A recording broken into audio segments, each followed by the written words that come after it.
रांगनी नाम की एक लड़की अपनी बूढ़ी माँ कल्याणी के साथ एक छोटे से गांव में रहती थी। उसे बच्चों को पढ़ाना बहुत पसंद था। वो खाली समय में आस पड़ोस के बच्चों को पढ़ाया करती थी। रांगनी की माँ कल्याणी काफी समय से उसके लिए लड़का ढूंढ रही थी, पर रांगनी के कद की वजह से लड़के वाले उसे नापसंद करके चले जाया करते थे, क्योंकि उसका कद बहुत ही छोटा था। आसपास के लोग भी पीछे से उसे बोनी कहकर बुलाते थे। एक दिन की बात है, रागिनी के पास उसकी सहेली बरखा की चिट्ठी आई। वो चिट्ठी को पढ़कर खुश होते हुए बोली, माँ जल्दी आओ। क्या हुआ रागिनी बिटिया, बड़ी खुश नजर आ रही हो। माँ, बरखा की चिट्ठी आई है, मुझे वो शहर बुला रही है। उसकी शहर में नौकरी लग गई है और वो वही किराए का कमरा लेकर रह रही है। अरे पर वो तुझे वहाँ क्यों बुला रही है?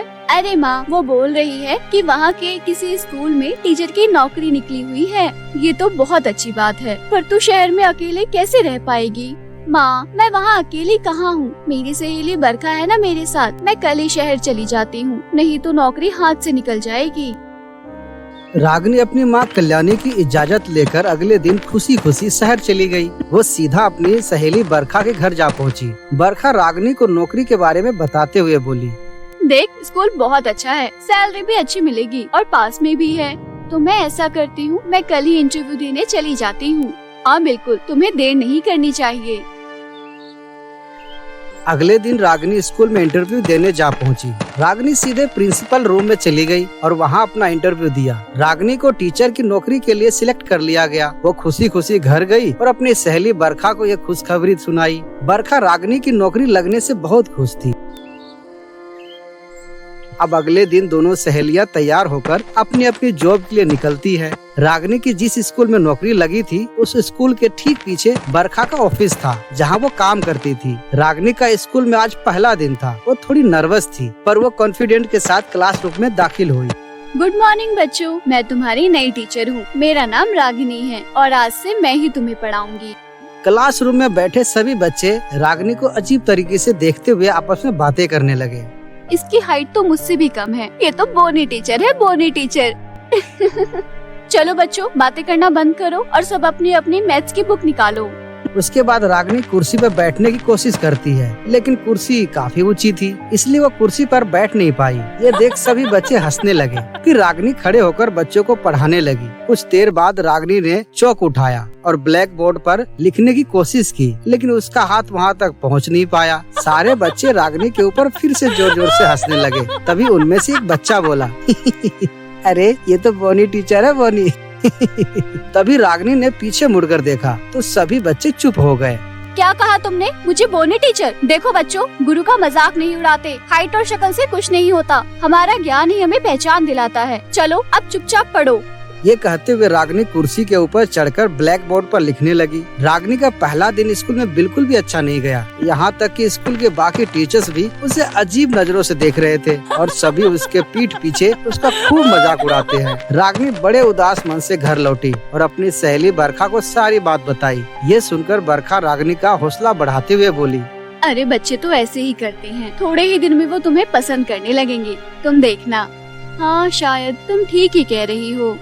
रागिनी बच्चों को पढ़ाने रोज स्कूल तो जाती, लेकिन उसे पढ़ाने में बहुत मुश्किल हो रही थी, क्योंकि सब बच्चे उसकी हाइट का खूब मजाक उड़ाते और पढ़ने में बिल्कुल भी ध्यान नहीं देते थे। अब रागिनी को ये सब बर्दाश्त नहीं हो रहा था और वो जल्द छुट्टी लेकर घर वापस आ रही थी। वो हताश होकर सड़क के बीचों बीच चली जा रही थी। उसे इस बात का बिल्कुल भी होश नहीं था कि उसके सामने से एक ट्रक आ रहा है। ट्रक तेज रफ्तार से आते हुए रागिनी को कुचल कर निकल गया और रागिनी ने वहीं पर दम तोड़ दिया। रागिनी मरते ही एक चुड़ैल में बदल गई, लेकिन इस बात का रागिनी को बिल्कुल भी अंदाजा नहीं था। वो चुड़ैल बनकर पहले की तरह सड़क के बीचों बीच चलने लगी। तभी उसे पीछे से कुछ लोगों का शोर सुनाई दिया। अरे लगता है ट्रक वाला बेचारी को कुचल कर चला गया, भगवान इसकी आत्मा को शांति दे। चुड़ैल बनी रागिनी ने जब वहाँ पहुंचकर देखा तो खून में लथपथ अपनी लाश देखकर उसे यकीन ही नहीं होता कि वो मर चुकी है। फिर वो अपने आप को छूकर देखने लगी। तभी उसकी नजर सामने एक दुकान पर टंगे शीशे पर पड़ी। वो शीशे में अपना चेहरा देखकर डर गई। ये क्या? ये नहीं हो सकता, मैं मर चुकी हूँ, मैं तो एक चुड़ैल बन गई हूँ। वहाँ मौजूद आसपास लोगों को रागिनी अब जो चुड़ैल बन चुकी थी किसी को दिखाई नहीं दे रही थी। फिर वो दौड़ी दौड़ी अपनी सहेली बरखा के पास गई, लेकिन बरखा भी उसे देख नहीं पाई। मैं नहीं मर सकती। अगर बच्चों ने और स्कूल के बाकी लोगों ने मेरा मजाक नहीं बनाया होता तो मैं जिंदा होती। सभी ने बहुत बुरा किया मेरे साथ। अगर मैं बोनी थी तो क्या हुआ? क्या मुझे जीने का हक नहीं था? अब मैं उन सबको अच्छा सबक सिखाऊंगी जिसकी वजह से मेरी जान चली गई। बोनी चुड़ैल बदले की आग में जल रही थी। अगले दिन जब क्लास के बच्चों को पता चला कि उनकी नई टीचर आ रही है तो सभी बच्चे बड़े खुश थे। वही बोनी चुड़ैल खिड़की से बच्चों को खुश होते हुए देख रही थी। उसे ये देख बहुत गुस्सा आया। वो क्लास में जा ही रही थी कि तभी वहाँ नई टीचर की एंट्री हुई। गुड मॉर्निंग बच्चों, मेरा नाम जानवी है। अब से मैं ही तुम्हें पढ़ाऊंगी। जानवी देखने में बहुत सुंदर थी। सब बच्चे उसे देख बड़े खुश होते हैं, पर पहले ही दिन वो 4 बच्चों को क्लास से बाहर निकालकर धूप में खड़ा कर देती है। अरे यार, ये टीचर तो बात बात पर डांटती है, और देखो तो इसने तो हमें छोटी सी बात पर क्लास से बाहर निकाल दिया। हाँ, वो हमारी पुरानी बोनी टीचर कभी हमारे साथ ऐसा नहीं करती थी। उनका तो हम मजाक भी उड़ाते थे, तब भी वो हमारे साथ ऐसा नहीं करती थी। पता नहीं यार वो कहाँ चली गई अचानक से। चली गई होगी थोड़े दिन छुट्टी पर। उन 4 बच्चों को बाहर धूप में खड़ा देख बोनी टीचर को बहुत बुरा लगा। अरे ये कैसी टीचर है? इसने तो इतनी धूप में बच्चों को बाहर खड़ा कर दिया। अगर कोई बेहोश हो गया तो? बोनी चुड़ैल को नई टीचर पे बहुत गुस्सा आया और फिर उसने अपने जादू से दूर खड़े पेड़ की एक डाली को बच्चों के सिर के ऊपर झुका दिया और उनके सर पे छाव कर दिया। अरे काजल, ये हमारे सर पर पेड़ की डाली कहाँ से आ गई, जबकि पेड़ तो हमसे कितना दूर है? अरे हाँ यार, ये जादू कैसे हुआ? कुछ देर बाद स्कूल की घंटी बजी और सभी बच्चे अपने अपने घर जाने लगे। अगले दिन बोनी चुड़ैल टीचर फिर से बच्चों को सबक सिखाने जब स्कूल गई तो उसने देखा नई टीचर ने सभी बच्चों को पहले से ही खड़ा कर रखा था। मैंने कहा था ना शोर मत करना, पर तुम बच्चों को समझ नहीं आता। आज तो तुम सबके सब गए। सबके सब हाथ आगे कर लो। टीचर जानवी ने मोटा डंडा निकाला और सबसे आगे खड़े बच्चों को मारने लगी। ये देख बोनी चुड़ैल को बहुत गुस्सा आया। इतने छोटे बच्चों को मारती है, इसे तो मैं बताती हूँ। बोनी चुड़ैल ने अपने जादू से टीचर जानवी के हाथों से डंडा छीनकर उससे ही पीटना शुरू कर दिया। सारे बच्चे ये सब देख बड़े हैरान हो गए। अरे ये डंडा अपने आप नई टीचर को कैसे मार रहा है, कुछ समझ नहीं आ रहा। बोनी चुड़ैल ने नई टीचर जानवी को अच्छा सबक सिखाया। उसके बाद जानवी चिल्लाती हुए क्लास से बाहर की ओर भागी। बच्चों को मारती है तो कुछ नहीं, खुद को डंडा पड़ा तो कैसे भाग रही है। नई टीचर को ऐसे भागते देख बच्चे बड़े खुश होते हैं। लगता है ये टीचर अब दोबारा नहीं आएगी। पर एक बात तो है, हमारी पुरानी टीचर बहुत अच्छी थी।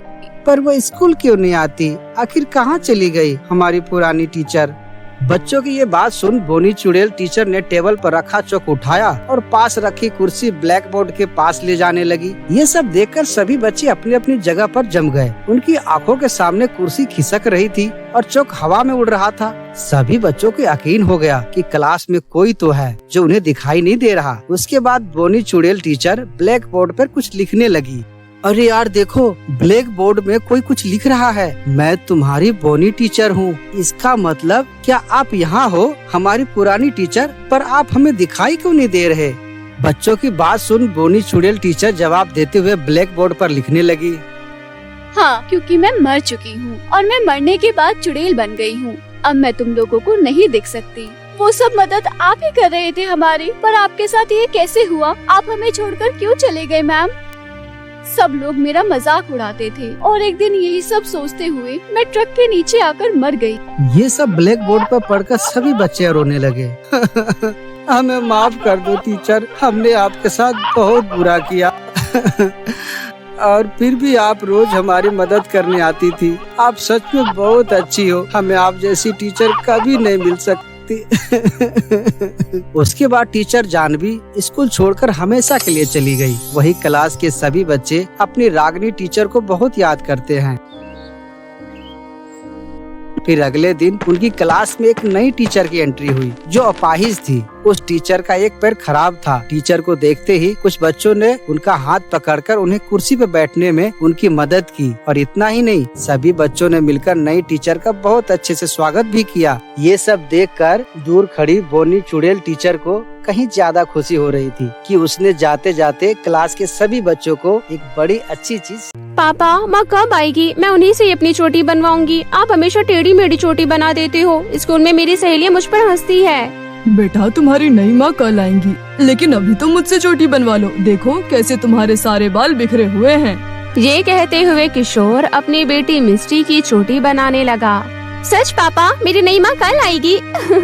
बड़ा मजा आएगा, मैं उनसे ढेर सारी बातें करूँगी। आज मैं अपनी सहेलियों को बताऊंगी कि आप मेरे लिए नई माँ लाने वाले हो।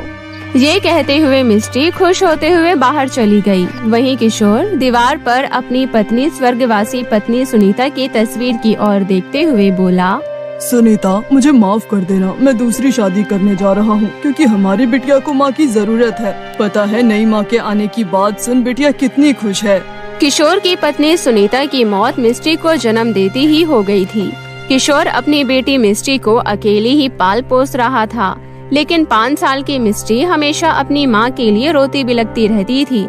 जिसके बाद किशोर ने फिर से शादी करने का फैसला किया। वहीं बेचारी भोली भाली मिस्टी अपनी सहेलियों से खुश होते हुए बोली, रीना, तुम्हें पता है मेरे पापा मेरे लिए नई माँ लाने वाले हैं। मेरे पापा की कल शादी है।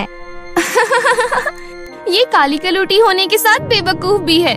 कोई इसे बताओ, इसके पापा इसके लिए नई माँ नहीं बल्कि सौतेली माँ लेने जा रहे हैं। और सौतेली माँ बहुत बुरी होती है। और वैसे भी तू तो इतनी काली है, देखना सौतेली माँ आते ही तुझे बहुत मारेगी। झूठ, तुम सब झूठ बोलती हो। मेरी नई माँ बहुत अच्छी होगी। ये कहते हुए मिस्टी वापस अपने घर लौट आई और अपनी नई माँ के आने का इंतजार करने लगी। फिर अगले दिन किशोर सुशीला नाम की औरत से दूसरी शादी कर उसे घर ले आया। सुशीला की अपनी भी एक बेटी थी जिसका नाम था कंचन। कंचन बेहद सुंदर और गोरी थी। सुशीला ने सिर्फ धन दौलत और प्रॉपर्टी पाने के लालच में किशोर से शादी की थी। वहीं सुशीला को देखते ही मिस्टी खुशी से जाकर उससे लिपट गई। मेरी माँ आ गई, मेरी माँ आ गई। तभी कंचन गुस्से से बोली, चल हट काली कलूटी, दूर हट मेरी माँ से, चुड़ैल जैसी शक्ल है तेरी तो। कंचन बेटा, ऐसा नहीं कहते। अब से मिस्टी तुम्हारी बहन है और मेरी बेटी। धन्यवाद सुशीला, तुमने मेरी बेटी को अपना लिया। आज मैं चिंता मुक्त हो गया। मुझे यही डर सता रहा था कहीं तुम मेरी बच्ची का काला रंग देखकर उसे अपनाओगी या नहीं। अरे, आपने भी तो मेरी बेटी को स्वीकार किया है। और वैसे भी किशन कन्हैया भी तो काले थे और यशोदा की संतान भी नहीं थे। भगवान किशन को जन्म तो देवकी ने दिया था। बेशक मिस्टी बिटिया ने सुनीता दीदी की कोख से जन्म लिया है, लेकिन अब से ये मेरे जिगर का टुकड़ा है। सुशीला ने मीठी मीठी बातें कर किशोर का दिल जीत लिया, लेकिन असल में उसे काले रंग से बहुत चिढ़ थी। दिन गुजरने लगे। किशोर अपनी बेटी मिस्टी को सुशीला के भरोसे छोड़ काम पर जाने लगा। तभी दोनों माँ बेटी अपना असली रूप दिखाती। एक दिन की बात है, मिस्टी अपने कमरे में बैठकर पढ़ाई कर रही थी। तभी सुशीला ने वहाँ आकर उसके हाथों से किताब छीनकर फाड़ दिया। माँ, आपने मेरी किताब क्यों फाड़ दी? क्यों री काली कलूटी, पढ़ लिख कर कौन सी कलेक्टर बन जाएगी? चल जाकर बर्तन मांज, नहीं तो तेरे थोपड़े का नक्शा बिगाड़ दूंगी। देख ली अपनी औकात, तू इस घर की नौकरानी है। चल अब जा यहाँ से। मिस्टी रोते रोते रसोई में चली गई। रसोई में ढेर सारे गंदे बर्तन पड़े हुए थे। मिस्टी अपने नन्हे हाथों से बर्तन धोने लगी। वहीं दोनों माँ बेटी एसी की ठंडी हवा में बैठकर आराम कर रही थी। बेचारी मिस्टी की जिंदगी घर के कामों में उलझ गई। लेकिन कहते हैं ना, जिनके सपने बड़े होते हैं वो कठिनाई और लाख चुनौतियाँ भी पार कर लेते हैं। मिस्टी दिन भर काम करती और रात भर जागकर लगन से अपनी पढ़ाई भी किया करती, जबकि सुशीला की सुंदर बेटी कंचन खेल कूद और वीडियो गेम्स में लगी रहती। कई साल बीत गए और दोनों बड़ी हो गई। फिर एक दिन कंचन आईने के सामने खड़ी होकर मेकअप कर रही थी। तुझे इतना सुंदर दिखने का कोई हक नहीं, माय डियर कंचन। इतने में वहाँ मिस्टी आई और बोली, कंचन, अगर तुम्हारा मेकअप हो गया हो तो मुझे भी तैयार होने दो। अरे ब्लैक ब्यूटी, तू भला तैयार होकर क्या करेगी? तेरे काले रंग पर कुछ नहीं जचने वाला। चाहे जितना भी मेकअप कर ले, रहेगी तो बदसूरत ही। कंचन, तुझे मेरा मजाक उड़ाकर क्या मिलता है? मजा आता है और क्या, ब्लैक ब्यूटी। थोड़ी देर बाद कंचन मॉडर्न ड्रेस पहने हाथों में पर्स लिए अपनी माँ के पास गई और बोली, माँ, मुझे 2000 रुपए चाहिए, मैं शॉपिंग मॉल जा रही हूँ। 2000 रुपए में क्या होगा, ये ले 5000। अब तू बड़ी हो गई है, तुझे ज्यादा पैसों की जरूरत पड़ेगी, रख ले। थैंक यू माँ, तुम दुनिया की सबसे अच्छी माँ हो। इतने में पुराना सा सूट पहने और एक चोटी बनाई मिस्टी आई और बोली, माँ, मुझे भी 10-20 रुपए दे दो, किराया करके कॉलेज चली जाऊंगी। बाहर बहुत चिलचिलाती हुई धूप है। अरे तेरा कौन सा गोरा रंग है जो धूप में मुरझा जाएगा? कमाती धमाती कुछ है नहीं, ऊपर से छाती पर बोझ बनकर बैठी हुई है, काली कलूटी कहीं की। ये सुन मिस्ट्री का पिता किशोर बोला, अरे तुम्हारा दिल है या पत्थर? अपनी कंचन बेटी के लिए तुम जी भरकर पैसे लुटाती हो, और जब बारी मेरी बेटी की आई तो बार बार वही सौतेलापन दिखाती हो। हाँ, वैसे भी तुम्हारी काली कलूटी बेटी ने पढ़ लिख कर कौन सा तीर मार लिया है? कितने पैसे कमा कर दिए हैं इसने अभी तक? जैसे इसका रंग काला है वैसे ही इसका मन काला है। और मेरी कंचन बिटिया को देख लो, कितनी सुंदर है, उतना ही सुंदर उसका दिल भी है। सुशीला की कड़वी भरी बातें सुन मिस्ट्री की आंखें भर आई और वो बोली, माँ, आपने अब तक कितना पैसा लगा दिया मेरी पढ़ाई में? मेरा ट्यूशन छुड़वा दिया, मेरे सरकारी स्कूल में दाखिला करवा दिया, जबकि कंचन को प्राइवेट स्कूल में पढ़ाया और उसके सारे शौक पूरे किए। कॉलेज की पढ़ाई भी मैं अपनी स्कॉलरशिप से कर रही हूँ, वो भी आपको खटक रहा है, जबकि आप अपनी बेटी कंचन के ऊपर मेरे पिताजी की सारी कमाई लुटाती हो। मिस्ट्री के मुंह से कड़वी सच्चाई को सुन सुशीला गुस्से से तिलमिला उठी और उसे जोर का थप्पड़ मारते हुए बोली, काली डायन, मेरी सुंदर बेटी को देखकर जलती है। मुझे पहले ही पता था तेरे मन में कितना जहर भरा है मेरी सुंदर बेटी के लिए। हाँ माँ, बहुत बहुत धन्यवाद अपना प्यार दिखाने के लिए। फिर कुछ दिनों बाद मिस्ट्री कॉलेज की पढ़ाई पूरी कर अपने बलबूते पर एक बड़ी मल्टीनेशनल कंपनी में नौकरी कर अच्छे खासे पैसे कमाने लगी। वहीं दूसरी ओर सुशीला की बेटी कंचन घर की सारी कमाई पार्टी और क्लबों में उड़ाने लगी। इसी तरह वक्त गुजरता गया। फिर एक दिन, माँ, मुझे नहीं पता, मुझे कहीं से भी 10,000 रुपए ला कर दो। मैंने अपने दोस्तों को पार्टी देने का वादा किया है। अगर मैंने उन्हें पार्टी नहीं दी तो मेरी बहुत इंसल्ट होगी। घर में अब 1 रुपया भी नहीं बचा है, मैं कहाँ से ला कर दूं तुझे 10,000 रुपए? घर में राशन भी खत्म हो गया है, आज खाना भी बन पाना मुश्किल है। लगता है लाला से राशन उधार लेना पड़ेगा। माँ, अपना दुखड़ा मुझे मत सुनाओ। कौन रहेगा इस फटीचर घर में? मैं राहुल से शादी करने जा रही हूँ। शादी? हाँ, मैं राहुल से कोर्ट मैरिज कर अब उसके साथ रहूंगी। यहाँ रहने का कोई फायदा नहीं। राहुल बहुत पैसे वाला है, मैं वहाँ ऐश करूंगी, ऐश। बेटी, तुम मुझे इस मुसीबत में अकेला छोड़कर कहाँ जा रही हो?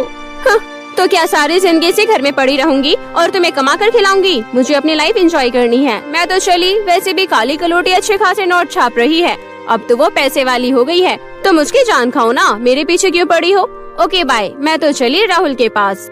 इतना कहकर कंचन वहाँ से चली गई और राहुल से शादी कर ली। ऐसे में सुशीला की सौतेली बेटी मिस्ट्री, जिससे वो बहुत नफरत करती थी, उसी ने घर की सारी जिम्मेदारी अपने कंधों पर उठा ली और अपने पैसों से घर चलाने लगी। सुशीला, जिस सौतेली बेटी को वो इतना भला बुरा कहती रही, उसी ने दुख में आज उसका साथ निभाया। ये देख सुशीला को बहुत पछतावा हुआ और वो रोते हुए अपने पति किशोर से बोली, आप ठीक कहते थे, मैं सारी जिंदगी मिस्ट्री के साथ सौतेला व्यवहार करती रही और जिस बेटी को मैंने अपने पलकों पर बिठा कर रखा वो मुझे छोड़कर चली गई। मेरे अंदर इतनी हिम्मत भी नहीं है कि मैं मिस्ट्री से नजरें भी मिला सकूं। सुशीला को इस तरह रोते देख मिस्ट्री का दिल पिघल गया और वो माँ से बोली, माँ, आप हमेशा मेरी माँ ही रहोगी। चलो अब अपने आंसू पोंछ लो, अब रोना नहीं। मेरी प्यारी बच्ची, आ मेरे गले लग जा। तूने एक बेटे से भी बढ़कर हमारे लिए किया, मुझे तुझ पर नाज है। ये कहते हुए सुशीला ने मिस्ट्री को अपने गले से लगा लिया। मिस्ट्री नौकरी के साथ साथ कलेक्टर बनने की भी तैयारी करने लगी और अपनी मेहनत और लगन से मिस्ट्री अपने माता पिता का नाम रोशन कर आखिरकार जिला कलेक्टर बन गई। वहीं दूसरी ओर कंचन की शादीशुदा जिंदगी में लड़ाई झगड़े होने लगे। राहुल, मुझे नहीं पता था कि तुम इतने फटीचर हो। मैंने तो सोचा था कि मैं तुम्हारे साथ बहुत खुश रहूंगी, लेकिन क्या पता था कि तुम्हारे साथ मेरी जिंदगी नरक से बदतर हो जाएगी। तुमने क्या मेरे साथ शादी मेरा पैसा देखकर किया था? अच्छा हुआ तुम्हारा सच मेरे सामने आ गया। अगर मेरा बिजनेस नहीं डूबता तो मैं तुम्हारा असली चेहरा नहीं देख पाता। चली जाओ यहाँ से। हाँ हाँ, जा रही हूँ, यहाँ रहना कौन चाहता है? ऐसा कहकर कंचन अपना सूटकेस लेकर वहाँ से निकल गई और रोते हुए वापस अपने घर लौट आई। सुशीला ने जब कंचन को देखा तो गुस्से से बोली, अब तू यहाँ क्या करने आई है? माँ, मैं राहुल का घर हमेशा के लिए छोड़ कर आ गई हूँ। अब मुझे वहाँ नहीं रहना, उसका बिजनेस ठप हो गया है, मैं वहाँ खुश नहीं रह पाऊंगी। इतने में मिस्ट्री आई और कंचन से बोली, कंचन, शादी कोई गुड्डे गुड़िया का खेल नहीं जो घर छोड़कर चली आई। दुखों में रिश्ते तोड़कर नहीं जाते, साथ निभाना सीखो, सब कुछ पैसा नहीं होता। मिस्ट्री ने बड़े प्यार से कंचन को समझाया। इतना ही नहीं, राहुल को नया काम दिलाकर अपनी बहन का घर टूटने से बचा लिया। ये देख सुशीला के मन में अपनी पैसे वाली सौतेली बेटी मिस्ट्री के लिए मन से भरपूर दुआएं निकली। इस तरह सब कुछ ठीक हो गया और सभी खुशी खुशी रहने लगे।